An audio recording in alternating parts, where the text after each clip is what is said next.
Épître de Paul aux Corinthiens, chapitre 11. Soyez mes imitateurs, comme je le suis moi-même de Christ. Je vous loue de ce que vous vous souvenez de moi, à tous égards, et de ce que vous retenez mes instructions, telles que je vous les ai données. Je veux cependant que vous sachiez que Christ est le chef de tout homme, que l'homme est le chef de la femme, et que Dieu est le chef de Christ.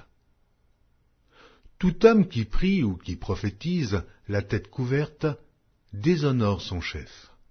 Toute femme, au contraire, qui prie ou qui prophétise, la tête non voilée, déshonore son chef. C'est comme si elle était rasée. Car si une femme n'est pas voilée, qu'elle se coupe aussi les cheveux. Or, s'il est honteux pour une femme d'avoir les cheveux coupés ou d'être rasée, qu'elle se voile. L'homme ne doit pas se couvrir la tête, puisqu'il est l'image et la gloire de Dieu, tandis que la femme est la gloire de l'homme. En effet, l'homme n'a pas été tiré de la femme, mais la femme a été tirée de l'homme. Et l'homme n'a pas été créé à cause de la femme, mais la femme a été créée à cause de l'homme.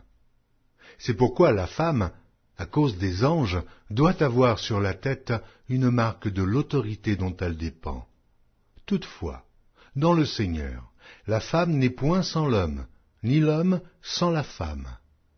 Car de même que la femme a été tirée de l'homme, de même l'homme existe par la femme, et tout vient de Dieu. Jugez-en vous-même. Est-il convenable qu'une femme prie Dieu sans être voilée? La nature elle-même ne vous enseigne-t-elle pas que c'est une honte pour l'homme de porter de longs cheveux, mais que c'est une gloire pour la femme d'en porter, parce que la chevelure lui a été donnée comme voile? Si quelqu'un se plaît à contester, nous n'avons pas cette habitude, non plus que les églises de Dieu. En donnant cet avertissement, ce que je ne loue point, c'est que vous vous assemblez non pour devenir meilleur, mais pour devenir pire. Et d'abord j'apprends que lorsque vous vous réunissez en assemblée, il y a parmi vous des divisions, et je le crois en partie. Car il faut qu'il y ait des sectes parmi vous, afin que ceux qui sont approuvés soient reconnus comme tels au milieu de vous. Lors donc que vous vous réunissez, ce n'est pas pour manger le repas du Seigneur, car quand on se met à table, chacun commence par prendre son propre repas, et l'un a faim, tandis que l'autre est ivre. N'avez-vous pas des maisons pour y manger et boire? Ou méprisez-vous l'Église de Dieu, et faites-vous honte à ceux qui n'ont rien? Que vous dirai-je? Vous louerai-je?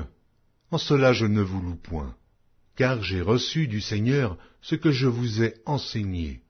C'est que le Seigneur Jésus, dans la nuit où il fut livré, prit du pain, et, après avoir rendu grâce, le rompit et dit, « Ceci est mon corps, qui est rompu pour vous.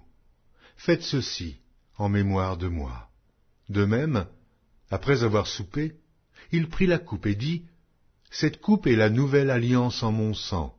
Faites ceci en mémoire de moi, toutes les fois que vous en boirez. Car toutes les fois que vous mangez ce pain et que vous buvez cette coupe, vous annoncez la mort du Seigneur jusqu'à ce qu'il vienne.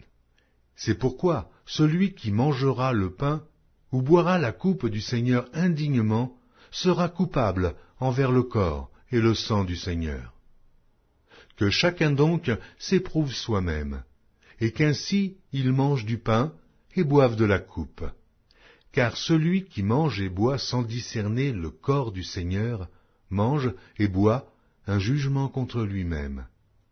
C'est pour cela qu'il y a parmi vous beaucoup d'infirmes et de malades, et qu'un grand nombre sont morts. Si nous nous jugions nous-mêmes, nous ne serions pas jugés.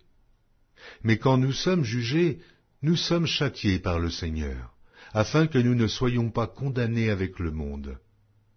Ainsi, mes frères, lorsque vous vous réunissez pour le repas, attendez-vous les uns les autres. Si quelqu'un a faim, qu'il mange chez lui, afin que vous ne vous réunissiez pas pour attirer un jugement sur vous. je réglerai les autres choses quand je serai arrivé.